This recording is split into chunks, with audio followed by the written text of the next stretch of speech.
शुद्ध नसल्यावरती एक चुकीचं बोलतो आणि शुद्ध आल्यावर मग खरं कबूल करतो, किंवा एखादा माणूस बेशुद्ध असल्यावरती बेशुद्ध अवस्थेत असल्यावर काहीतरी बळतो आणि पुन्हा शुद्धीवर आल्यावर खरं म्हणतो. कुठल्या अवस्थेत ते बोलले ती अवस्था तपासायला पाहिजे, त्यांच्या सहकार्यांना विचारला पाहिजे. नाही, राजकीय मंडळी म्हणजे तुम्ही जर स्पेसिफिक प्रश्न विचारलं तर मी स्पेसिफिक उत्तर देईल. असे हे बघा, आव्हाडांनी म्हणजे कशा अवस्थेत ते बोलले आणि कशा अवस्थेत त्यांनी माघार घेतली ती अवस्था त्यांची बघावं लागेल. म्हणजे एकदा त्यांनी कुठल्या अवस्थेत ते बोलले प्रभू रामचंद्राबद्दल, ती अवस्था काय होती, आणि बोलल्यानंतर कुठल्या अवस्थेत त्यांनी माघार घेतली. म्हणजे एखादा माणूस शुद्ध नसल्यावरती एक चुकीचं बोलतो आणि शुद्ध आल्यावर मग खरं कबूल करतो, किंवा एखादा माणूस बेशुद्ध असल्यावरती बेशुद्ध अवस्थेत असल्यावर काहीतरी बळतो आणि पुन्हा शुद्धीवर आल्यावर खरं म्हणतो. हेच कन्फ्युजिंग आहे.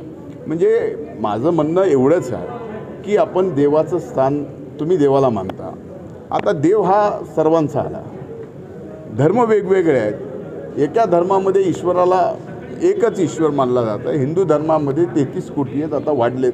यामध्ये प्रभू रामचंद्राच्या बाबतीमध्ये संबंध देशाच्या हिंदू मनामध्ये एक आगळं वेगळं स्थान आहे. त्या प्रत्येकाचं भावना दुखवणं एवढंच एक काम असेल, आणि फक्त आपल्या मतदारसंघातल्या ठराविक मतदारांना अशा बाबतीमधले भावना असंख्य देशातल्या प्रभू रामचंद्राच्या बाबतीत चुकीचं बोलून, आता ते साक्षीदार होते का?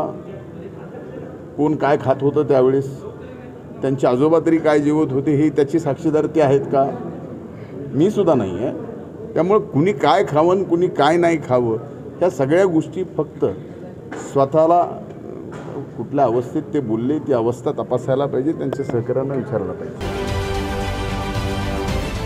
महाराष्ट्रातील सर्व बातम्यांचे विश्वासार्ह व्यासपीठ. सकाळच्या सर्व सोशल मीडिया प्लॅटफॉर्मला लाईक, फॉलो आणि सबस्क्राईब करा. तसंच सर्व नोटिफिकेशनसाठी बेल आयकॉन प्रेस करायला विसरू नका.